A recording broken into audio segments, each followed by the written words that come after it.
So as a young man, I would see these statues. And these statues would keep me wondering for hours what was the stories behind them. It was a greatness that I wanted for myself. And when I look around at the world we live in today, I'm wondering, who out here understands the sacrifices that so many have made so they can have something? And why aren't you taking care of that something that we fought for? And so years ago I went to the Marine Corps. And it was then that I learned to do the impossible. I learned to rethink who I was. I learned that I can achieve anything. I just have to put forth the effort. 2 years later, after going to the Marine Corps, I found myself on board the Iwo Jima headed towards Beirut.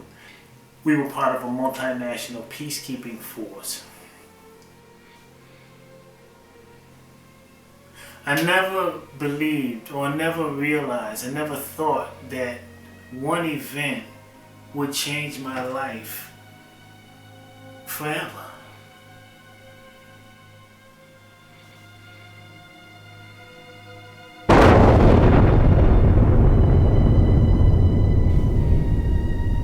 Happened to be walking from one area of the ship to the next, and all of a sudden I can hear the motors, the engines, the ship's engines ramping up. I knew we was getting ready to go somewhere. The captain comes on the speaker and lets everybody know this is not a drill. We're headed to the land to recover some Marines. I'm thinking, what the heck is this? Next thing you know, everyone is called together. We got the information.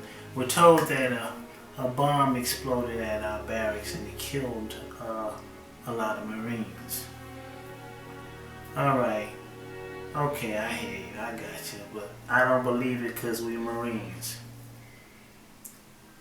10-15 minutes later, the boat's slowing down and I can see these helicopters coming towards the ship. And when they came, they landed on board, started bringing the wounded or the dead out. Okay. They bring them down, and they fill the inner flight deck of the ship. Within, I don't know, 20-30 minutes or so, there's bodies everywhere. And we each have our duties, our assignments. I'm going around changing IVs. And I never forget how some of these guys would look at me. It's like, you know, I really need you to help me. But what could you do? You smell the flesh, you smell the explosives. They come with the people. So some people are dying, and I saw a couple guys die right before my eyes. So we finally get all these Marines processed, and then they pull us together. They say, we gotta go and retrieve personal effects, make sure we haven't left anything or anyone behind. We need volunteers. I volunteer.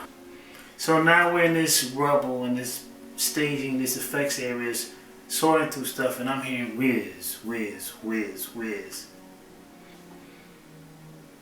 And I'm thinking they got some big flies. No, those not flies. But that's how the mind works. It makes a bullet a fly. That way you can cope with it. Then there's a boom, and now there's motors coming. So naturally it's time for us to leave. It was in that moment during that time that my life changed. It's been 30 years since then. 30. Over 30. Yeah, just over 30. And when I think about it, it happened just yesterday. And then, because I do have PTSD, when it decides it wants to manifest itself in my life, all of a sudden I'm smelling it again, or I'm hearing the echo in my mind. Well, in my hearing too, I guess. But I'm right back there where I was.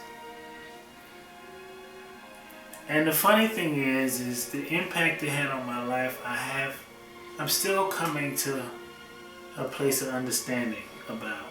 I just want to reconnect with something good from that past. And the good things are the friendships the bond that survives today. But that's why I visit the monuments.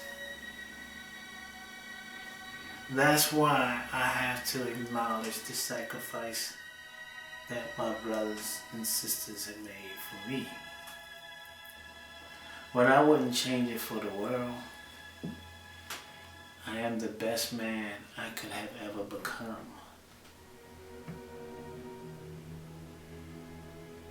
And I'm proud of that. Simplified.